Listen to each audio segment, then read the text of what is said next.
नहीं आए हैं, हम लोग दुनिया में मरने के लिए आए हैं। और अगर किसी को यकीन कम हो तो कब्रिस्तान जाके देख ले, शहर वीरान होते जा रहे हैं, कब्रिस्तान आबाद होते जा रहे हैं। दुनिया से कोई चला जाता है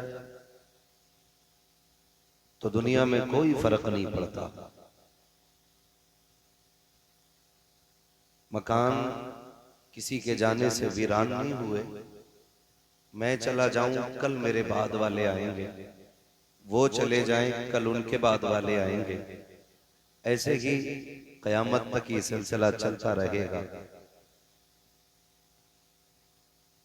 एक दिन हमें और आपको भी चले जाना है, यहाँ रहना नहीं है। वो कहा था किसी ने, हुए नामवर वे निशां कैसे कैसे, जमी खा गई आसमां कैसे कैसे। जरूरी नहीं है हड्डियां मजबूत हो तो उम्र लंबी होगी, हड्डियां कमजोर हो तो उम्र छोटी होगी। जिंदगी का मालिक भी अल्लाह है, मौत का मालिक भी अल्लाह है। ये तो उसका करम है कि इतनी सांसें उसने बख्श दी हैं कि हजार गुनाहों के बावजूद भी उसने हमें अपने महबूब की बातें करने और सुनने का मौका फराहम कर दिया है। वरना अगर कोई शाम मर जाता तो खुदा का क्या बिगाड़ लेता। कोई दोपहर मर जाता हम में से तो उसके निजाम में क्या कमी आ जाती। ये तो करम है, उसने इतनी सांसें दी हैं कि आज इतनी ठंडी रात में हम बैठ करके मदीने वाले की बातें कर रहे हैं। इसका बड़ा फायदा एक ये भी है, जिन जमीनों में हुजूर के नाम की महफिलें सजती हैं वो कौमें आसानी से बेईमान नहीं हुआ करती हैं। इन महफिलों के जरिए हमारे अकीदे और हमारे ईमान की हिफाजत होती है। तीसरा फायदा यह है कि हर उम्र मदरसे जाने की नहीं होती। हर किसी को दरसगाह में बैठ के पढ़ने का मौका नहीं मिलता। तो दीन की वो बुनियादी जरूरी बातें जिनकी हमें जरूरत होती है हम उनको सीख नहीं पाते हैं। खुदा की तौफीक से ये दीवाने महफिल सजा लेते हैं, हम और आप बैठ जाते हैं। इस तरह से कुछ दीन की बातें हमें इन महफिलों के जरिए मिल जाती है। ये महफिल की बातें उन लोगों के लिए की जो जलसे में इस नियत से आते हैं कि कुछ दीन सीख के आना है। बाकी जो तमाशा करने या तमाशा बनने आते हैं उनके लिए इस महफिल में कोई हिस्सा नहीं है। इसलिए कि ये हुजूर की महफिल है, यहाँ पे उन्हीं को नवाजा जाता है जो उनकी चौखट पे झोली फैला के आया करते हैं। बड़े खूबसूरत लबो लहजे में अहमदुल फत्ताह भाई ने हुजूर की नात के अशार सुनाए, मनकबत भी पढ़ी और कुछ कलाम इतने अनोखे पढ़ते हैं कि जो इन जैसा कोई दूसरा पढ़ ही नहीं सकता है। और वो कलाम इनके मुंह से अच्छे भी लगते हैं। तो बड़ा खूबसूरत पढ़ते माशाल्लाह, बड़ी मोहब्बतों के साथ सुना। रात के 2 बजने वाले हैं, 1:45 के ऊपर सुई जा रही है। और मैं तो मुबारकबाद पेश करता हूँ, इतनी ठंड में भी आप बैठे हुए हैं। लेकिन ये मैं समझता हूँ कि सिर्फ आपकी ताकत नहीं हो सकती है, क्योंकि हमारा मानना है अगर अजमेर वाला ऊंट बैठा दे तो ऊंट नहीं उठते हैं, मदीने वाला गुलाम बैठा दे तो गुलाम कैसे उठ के जा सकते।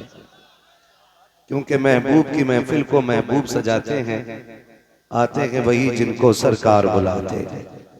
भाई हसन रजा बरेलवी साहब क़िबला बड़ी अच्छी अच्छी नज़में सुनाते हैं। भी बेटी के हवाले से कुछ अशार सुनाए, बड़े खूबसूरत अशार होते हैं। लेकिन शर्त है कि जब भी हुजूर की महफिल को सुना जाए ना तो यहाँ हाजिर हो के सुना जाए। हाजिर मीन्स सिर्फ बैठना नहीं, बैठना नहीं, जिस्म यहां होने चाहिए, दिल हुजूर के मदीने में होना चाहिए।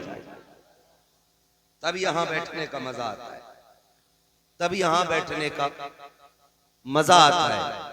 वरना अगर आपके दिल को लज्जत महसूस नहीं हो रही तो जलसा बेमकसद नहीं। अगर किसी बंदे का दिल नमाज में नहीं लगता तो इसका मतलब यह नहीं कि नमाज बेमकसद हो गई। फिर बुराई नमाज की नहीं, अपने दिल की करनी चाहिए कि दिल नमाज में क्यों नहीं लग रहा है। वरना इस महफिल की बरकतें अल्लाह ने इतनी रखी हैं। फरमाया गया कि जो इस महफिल में आके बैठ जाता है खुदा सारे आने वालों को बख्श दिया करता है। ये इस महफिल की बरकतें हैं। हाँ, ये इस महफिल की बरकतें हैं।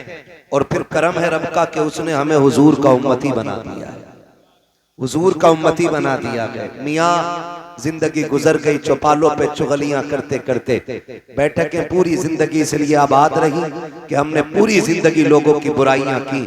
अब तो कम से कम इतने बदल जाएं कि हर बैठक में या तो खुदा का जिक्र होना चाहिए या मदीने वाले मुस्तफा का जिक्र होना चाहिए। माफ कीजिएगा, अब तो महफिलें वो लंबी चलती हैं जिसमें चाय के साथ चुगली भी होती है, जिसमें खाने के साथ गीबत भी होती है। उन बैठकों में मजा आता है। और चंद मजाहिया लोग आकर के झूठ इसलिए बोलते हैं ताकि लोगों को हंसने में मजा आए। फरमाया गया कि झूठ मजाक में बोलना भी आपको जहन्नम में लेके जाएगा। बदलें अपने तरीके और उसूल बदलें।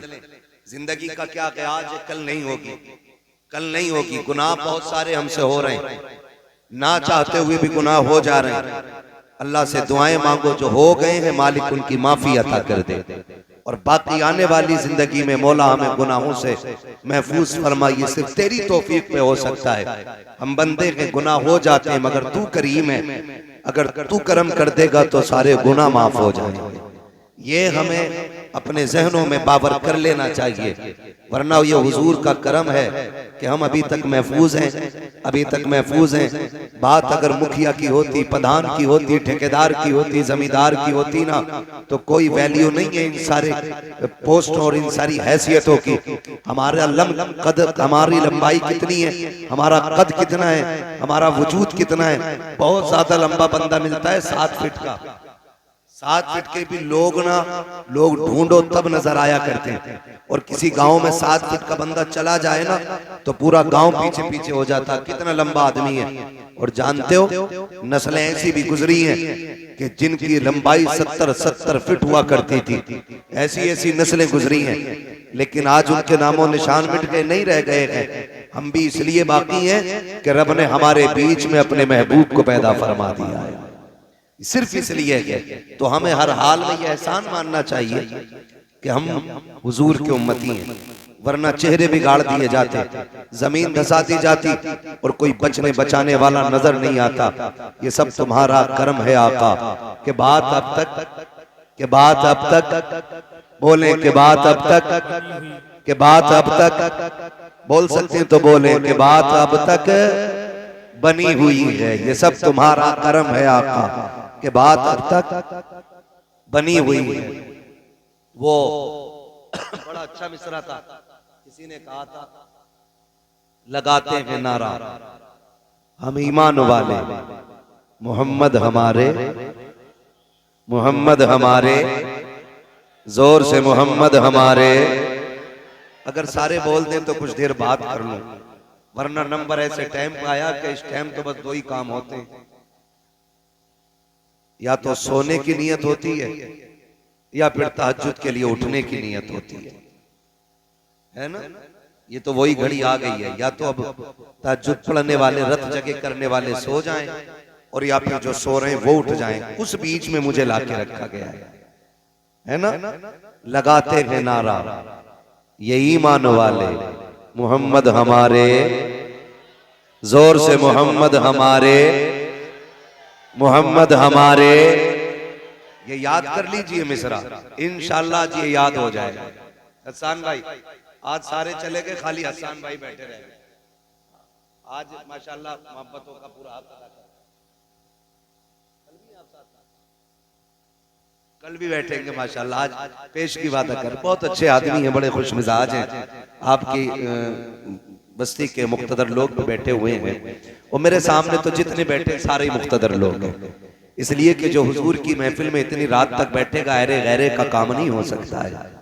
और मैं कभी कभी हसन भाई ये बात कह भी देता हूँ कि जब नंबर लास्ट में आता है तो शुक्र है रब का, मेरे हिस्से में क्रीम क्रीम रह जाती है। जितना मठा है वो छट जाया करता है, सिर्फ 1 नंबर कमाल मेरे हिस्से में रह जाता है। कितने पक्के बैठे जरा बोले, मोहम्मद हमारे, जिए सलामत रखे मोहम्मद हमारे। इतनी भी ठंडी नहीं लगी है कि हम बोल ना सकें, बोलेंगे इंशाल्लाह तो गर्मी लगेगी, गर्मी लगेगी। और हुजूर की महफिल है इंशाल्लाह। मोहम्मद हमारे, साउंड आपका अब बहुत अच्छा बोल रहा है, उम्मीद है ऐसे ही रहेगा, है ना। कई बार भाई साउंड वाले भी ना ऐसा करते हैं, पहले शुरू में ठीक कर देते हैं, जब देखा मौलवी रंग में आ गया है, फिर मौलवी औकात में आ जाता है। ठीक है ना, ऐसे ही रखेंगे ना भाई, अगर ये ऐसे ही रखे